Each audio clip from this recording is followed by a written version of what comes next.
وسيئات أعمالنا من يهده الله فلا مضل له ومن يضلل فلا هادي له أشهد أن لا إله إلا الله وأشهد أن محمدا عبده ورسوله لا نبي بعده اللهم صل وسلم وبارك على النبي الكريم ورسول النبي وعلى آله وأصحابه أجمعين. Amma ba'du fa ya ibadallah ittaqullah haqqa tuqatih wa la tamutunna illa wa antum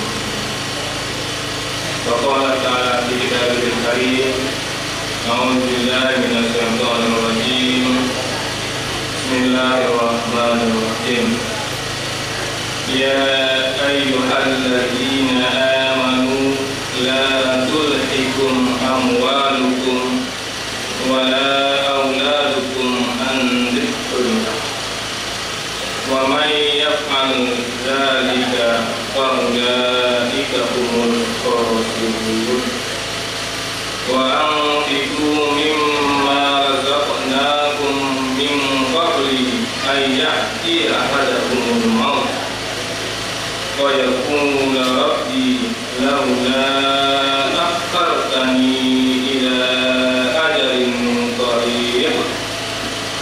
wa asaddaka wa akun minas sholihin wa la yu'akhirullahu nafsan idza jaa ajaluha wallahu khabirun bima ta'malun. Sadaqallahu alazim. Wahai orang-orang yang beriman, janganlah harta bendamu dan anak-anakmu melalaikan kamu dari mengingat Allah. Dan barang siapa berbuat demikian, maka mereka itulah orang-orang yang merugi. Dan infakkanlah sebagian dari apa yang telah kami berikan kepadamu sebelum kematian datang kepada salah seorang di antara kamu.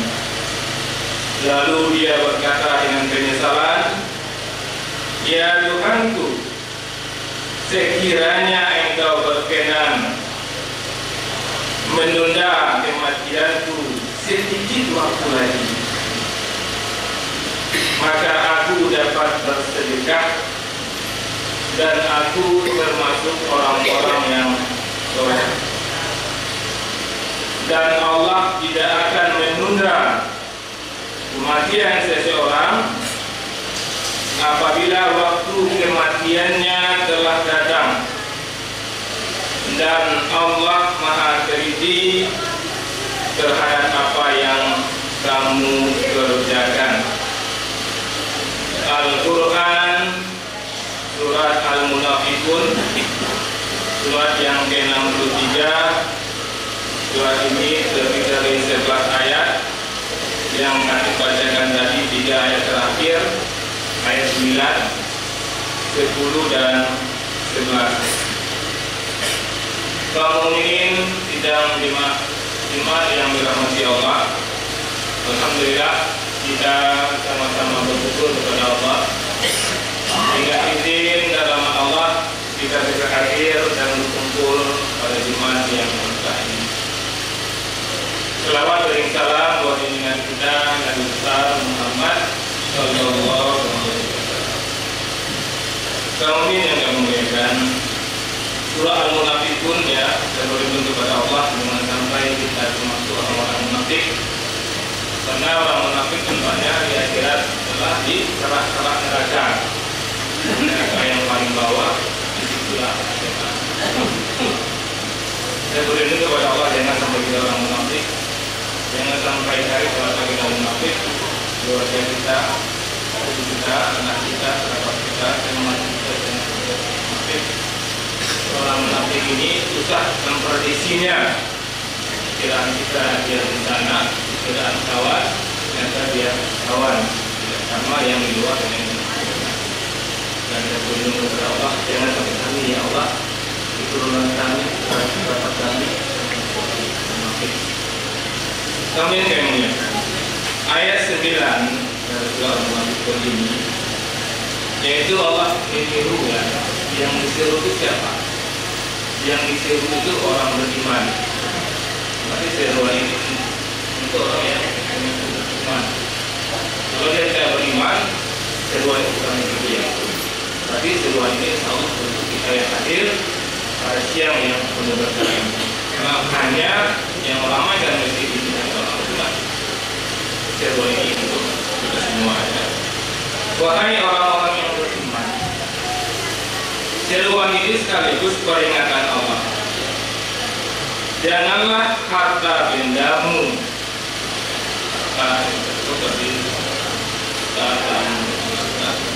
janganlah harta bendamu dan anak-anakmu melalaikan kamu dari mengingat Allah.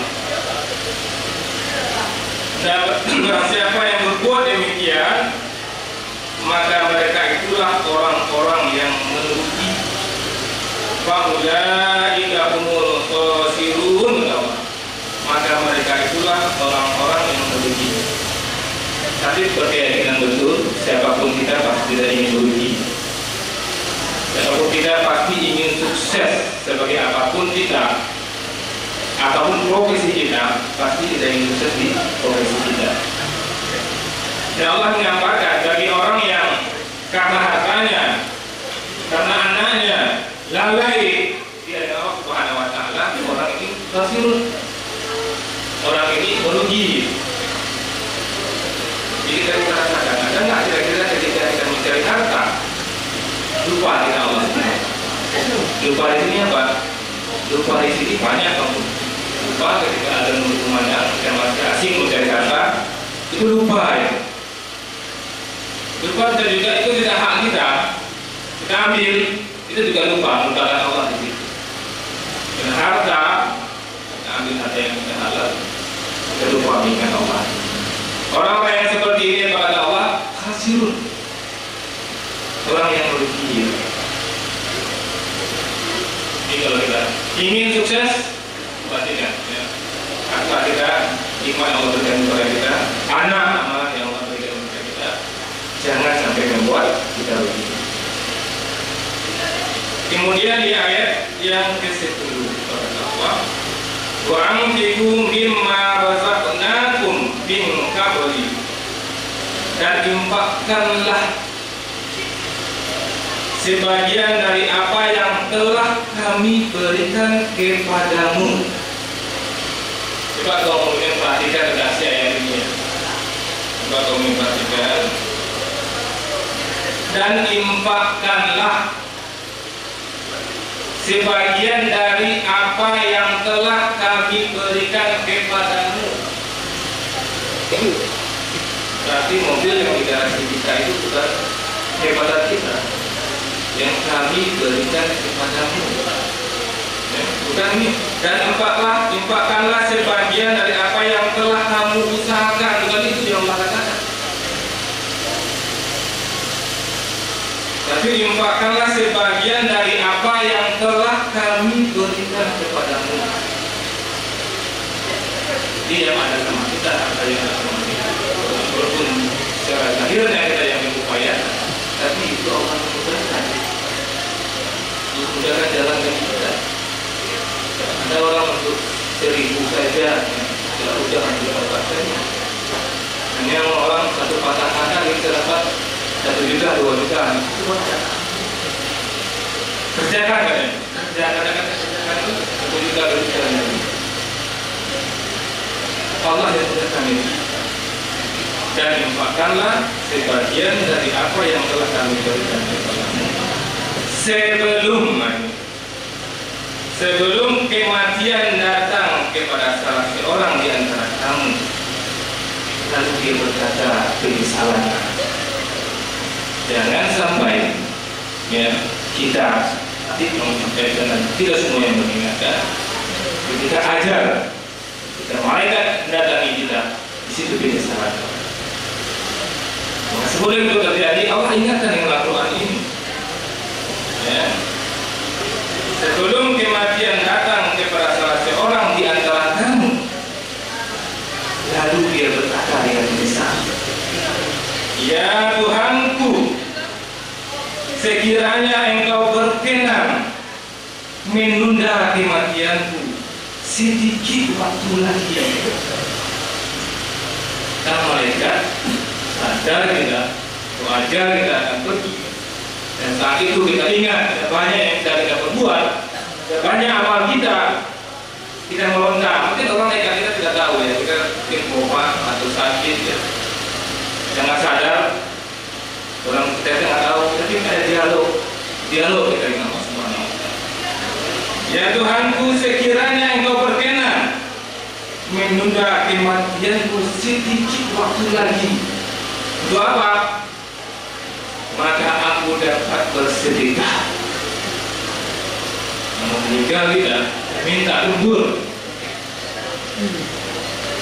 maka aku dapat bersedekah dan aku akan termasuk orang yang soleh. Di pernyataan itu ketika kita akan meninggal dunia ini. Apa kata Allah di ayat 11-nya? Wa la yu'akhirullahu nafsan idza jaa ajaluha. Dan Allah tidak akan menunda kematian seseorang apabila waktu kematiannya telah datang. Wallahu khabirun bima ta'malun. Dan Allah Maha teliti terhadap apa yang kamu kerjakan. Tadi mengharapkan tidak tersentak semuanya.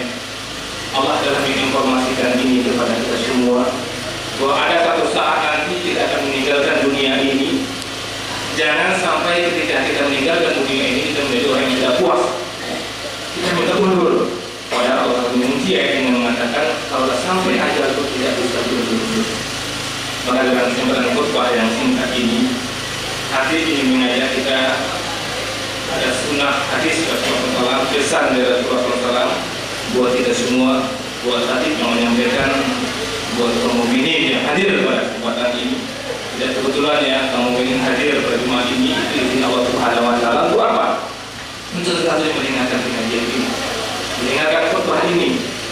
Kalau setelah mendengarkan khutbah ini hati tidak mengamalkan, kaum mukminin yang mendengar juga tidak mengamalkan, ketika meninggal dunia nanti Allah akan mengatakan, bukankah ada dulu ampunan? Bukankah tidak ada dulu orang yang menyampaikan?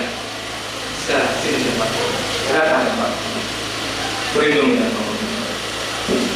Ada hadis ya, hadis riwayat Muslim dari Abu Dawud, an Abi Hurairah radhiyallahu anhu, anna Rasulullah sallallahu alaihi wasallam qala, idza ma'al insan angkata amaluhu ila min salasih.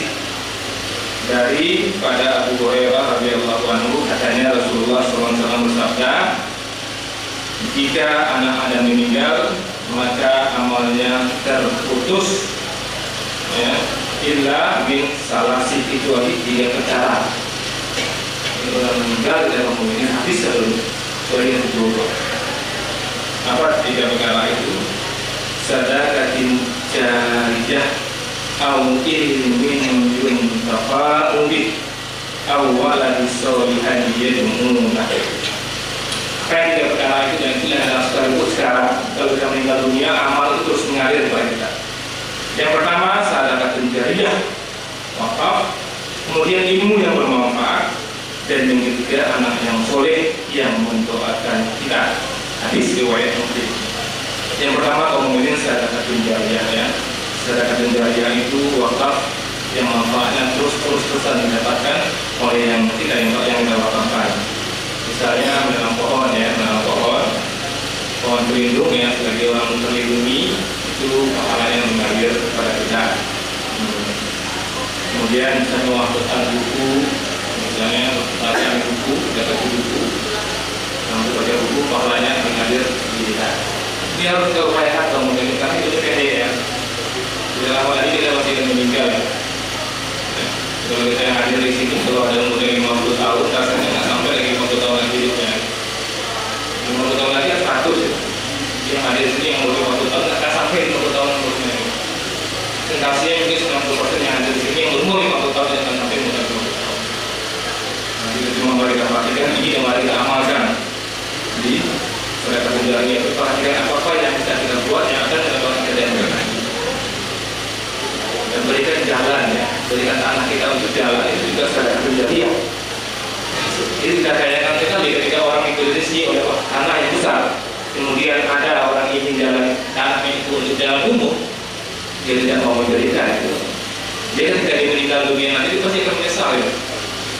Jika dia meninggal dunia, dia tidak ada peluang. Sedangkan menjadi anaknya ada, tidak diberikan. Maka sudah ada yang mau mengganti rugi, diganti pun dia nggak mau kenapa, nggak cocok gantinya. Pada ganti dari Allah Subhanahu Wa Taala lebih besar lagi. Mengalir terus, orang jalan di situ, mengalir terus. Bisa jalan ke masjid misalnya gelap, nanti tadi lampu, kayak orang jalan ke masjid terang, pahalanya mengalir, tinggal kita pahalanya mengalir. Mari kita pakai. Kemudian yang kedua ilmu yang bermanfaat, bagi kita yang punya ilmu, bagi ilmu. Ilmu ini bukan hanya ilmu yang ada di universitas, ya, perguruan tinggi, di sekolah-sekolah, tidak. Itu bukan ilmu, tidak hanya ilmu.